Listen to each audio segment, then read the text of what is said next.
नमस्कार, मैं नवदा ठाकुर, जिला मंडी, हिमाचल प्रदेश। ऑनलाइन शिक्षण में आपका स्वागत है।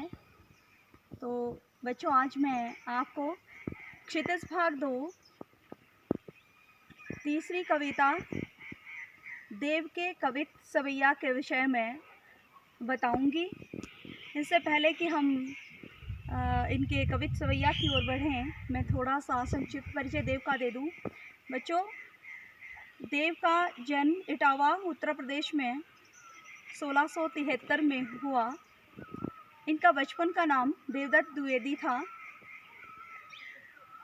आपको पता है बच्चों, ये रीतिकालीन कवियों में से ही एक हैं और इनकी जो प्रमुख रचनाएं हैं वो है बच्चों रस विलास, भाव विलास और काव्य रसायन, भवानी विलास इत्यादि इनकी प्रमुख रचनाएं हैं बच्चों। और जब जब भी ये दरबारी संस्कृति से मुक्त हुए हैं तो इन्होंने काव्य का जो प्रेम और सौंदर्य का सहज चित्र है उसको खींचा है। तो बच्चों, ये था संक्षिप्त परिचय देव का। अब हम सवैया की जानकारी हासिल करेंगे। तो बच्चों, सवैया एक वर्णिक छंद है। छंद बच्चों जिसमें यति, गति, पाद और लय का ध्यान रखा जाता है कविता लिखते समय। तो ये छंदबद्ध रचना ही है देव की। तो आइए हम पढ़ते हैं बच्चों। पायनी नूपुर मंजू बजे, कटकिंकणी कैधुन की मधुराई, सांवरे अंग लसे पटपित ही हुलसे बनमाला सुहाई, माथे किरीट बड़े दृग चंचल, मंद हंसी मुख चंद जुन्हाई, जय जग मंदिर दीपक सुंदर, श्री ब्रज दूल्हा देव सहाई। तो बच्चों, पायनी होता है पाँव, नूपुर होता है पायल, मंजू होता है सुंदर, बजई मतलब बज रही हैं, कटी होता है कमर, किंकिनी होता है करघनी, सांवरे मतलब सांवले, लसे शोभा दे रही है, पट होता है बच्चों वस्त्र, पीत होता है पीला, हिय मतलब हृदय, हुलसे मतलब आनंदित होना, बनमाला जंगली फूलों की माला, सुहाई शोभा दे रही है, माथे मस्तक पर किरीट होता है मुकुट, बड़े दृग चंचल, दृग होता है नेत्र या नयन बच्चों, और चंचल मतलब अस्थिर, जो इधर उधर घूम रहे हो, नैन आंखें, मंद हंसी मुख चंद जुन्हाई, मंद बच्चों मंद मंद मुस्कान, मुख चंद मतलब चंद्रमा के समान मुख पर, जुन्हाई मतलब चांदनी बच्चों, जग होता है संसार, और दीपक आपको पता है श्री ब्रज दूल्हा यहाँ श्री कृष्ण के लिए प्रयुक्त हुआ है बच्चों। तो आइए इसका सरलार्थ करते हैं हम। पायनी नुपुर मंजू बजे, कटकिंकणी कैधुनी की मधुराई। बच्चों, देव ने बहुत ही कृष्ण के बाल रूप का अत्यंत सुंदर ढंग से वर्णन किया हुआ है। पायनी नुपुर मंजू बजे, कटकिंकणी कैधुनी की मधुराई। श्री कृष्ण के पैरों में पायल पड़ी हैं और उनके कमर में करघनी पड़ी हुई है जो उनके चलने पर मधुर ध्वनि उत्पन्न कर रही है, और उनके सांवरे सलोने अंग में पीले रंग के वस्त्र और हृदय में बनमाल अर्थात जंगली फूलों की माला पड़ी हुई है, वैजंती माला, जो अत्यंत सुंदर लग रही है। माथे किरीट बड़े दृग चंचल, मंद हंसी मुख चंद जुन्हाई, और माथे पे बड़ा सा मुकुट है और आंखें उनकी बड़ी चंचल है और चेहरे पे मंद मंद मुस्कान है, चंद्रमा के समान चेहरे पर चांदनी की तरह मुस्कान फैली हुई है बच्चों। जय जग मंदिर दीपक सुंदर, श्री ब्रज दूल्हा देव सहाई। ऐसे संसार रूपी मंदिर में दीपक के समान जलने वाले श्री कृष्ण ब्रज दूल्हा अर्थात श्री कृष्ण की जय हो। देव कह रहे हैं कि वो लोगों की ऐसे ही सहायता करते रहें।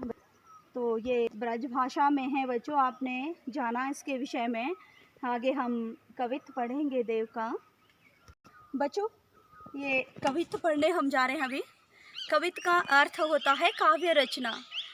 तो बच्चों, देव ने जो प्रकृति का चित्रण है थोड़ा पारंपरिक वर्णन से हटके किया हुआ है, क्योंकि परंपरागत रूप से जो कवि इसका प्रकृति का चित्रण करते आए हैं बच्चों, वो है नायक नायिकाओं के झूले पड़े इत्यादि। और इन्होंने बसंत को एक छोटे नन्हे बालक के रूप में दर्शाया है, जिसके लालन पालन में पूरी प्रकृति लगी हुई है बच्चों। तो आइए हम पढ़ते हैं उसको। डार द्रुम पलना बिछोना नव पल्लव के, सुमन झिंगुला सोहे तन छवि भारी दे, पवन झुलावे केकी कीर बरतावे देव, कोकिल हलावे हुलसावे करतारी दे, पुरित पराग सो उतारों करे राई नोन, कंजकली नायिका लतान सिर सारी दे, मदन महीप झूको बालक बसंत ताही, प्रातः ही जगावत गुलाब चटकारी दे। तो बच्चों डार मतलब डाली, द्रुम होता है पेड़, पलना मतलब पालना जिसमें बच्चे को रखा जाता है, बिछौना बिछाया हुआ उसमें, नब नए पल्लव पत्ते, सुमन होता है फूल, और झिंगुला होता है बेटा ढीला ढाला वस्त्र, सोहे मतलब शोभा दे रहा है, तन होता है शरीर, और छवि भी शोभा ही होता है, पवन होता है हवा, झुलावे मतलब हिला डुला रहे हैं, और केकी होता है बच्चे मोर, और कीर होता है तोता, बरतावे अर्थात बातें कर रहे हैं, कोकिल हलावे हुलसावे कर तारी दे, कोकिल होता है कोयल, हलावे हिला रही हैं, हुलसा रही है प्रसन्न होके मतलब आनंदित होकर के उसको तालियां दे दे के खुश कर रही हैं, और पूरित पराग परागकणों से राई नोन नमक और राई, कंजकली कमल की कली रूपी नायिका, लतान मतलब बेलें, साड़ी मतलब साड़ी, मदन हुए बच्चों महाराज मदन महीप, और प्रातः ही मतलब सुबह, जगावत मतलब उठाते हैं जगाते हैं, चटकारी मतलब चट की ध्वनि। तो बच्चों ये थे इसके शब्दार्थ। डार द्रुम पलना बिछौना नव पल्लव के, सुमन झिंगुला सोहे तन छवि भारी दे। बच्चों बसंत रूपी जो बालक है उसने कहाँ अपना पलना डाल रखा है, पेड़ की डालियों पर, और नए नए पत्तों का बिछौना बनाया हुआ है, सुमन झिंगुला सोहे तन छवि भारी दे, फूलों का सुंदर ढीला ढाला वस्त्र या झबला जिसे हम कहेंगे वो बसंत रूपी बालक ने पहन रखा है, पवन झुलावे केकी केर बरतावे देव, पवन अर्थात हवा, हवा हिला डुला रही है बसंत रूपी बालक को, और मोर और तोता उससे बातें कर रहे हैं, बतिया रहे हैं बसंत रूपी बालक से।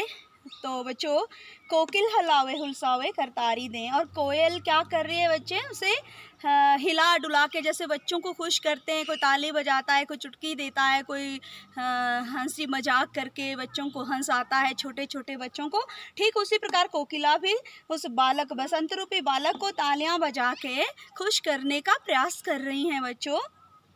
पूरित पराग सो उतारों करे नाई नोन, कंचकली नायिका लतान सिर सारी दे। तो बच्चों प्राकण से, फूलों के जो प्राकण होते हैं उससे क्या, उसको कमल रूपी जो नायिका है उस बसंत रूपी बालक की मानो राई और नमक से टोटका कर रही हो, उसकी नज़र उतार रही हो।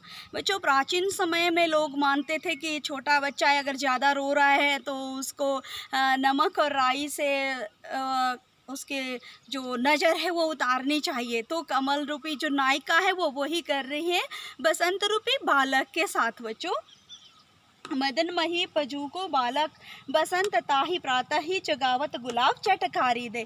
तो बच्चों ये जो कामदेव महाराज के पुत्र बसंत हैं उसको प्रातः गुलाब चटकारियाँ देकर चुटकी देकर उठा रहे हैं चट की ध्वनि से। बच्चों जब गुलाब का जो कली होती हैं वो फूल बनती हैं तो सुबह सुबह चट की ध्वनि उत्पन्न होती है, मानो वो क्या कर रही है, वसंत रूपी बालक को जगाने का प्रयास किया जा रहा है। बच्चों काव्य रूढ़ी है इसमें, चट की ध्वनि उत्पन्न हो रही है, अर्थात गुलाब को ऐसे दर्शाया गया है जैसे वो चुटकी देकर छोटे बच्चे को उठा रहा है चट की ध्वनि करके, सॉरी। तो बच्चों ये था हमारा कवित। अब हम तीसरा जो इसका पद है कविता सवैया का, उसको पढ़ेंगे इसके पश्चात। धन्यवाद बच्चों। तो कल मिलेंगे हम फिर इसके तीसरे सवैया के साथ देव के। तब तक के लिए मुझे दीजिए इजाज़त। आप पढ़ते रहिए।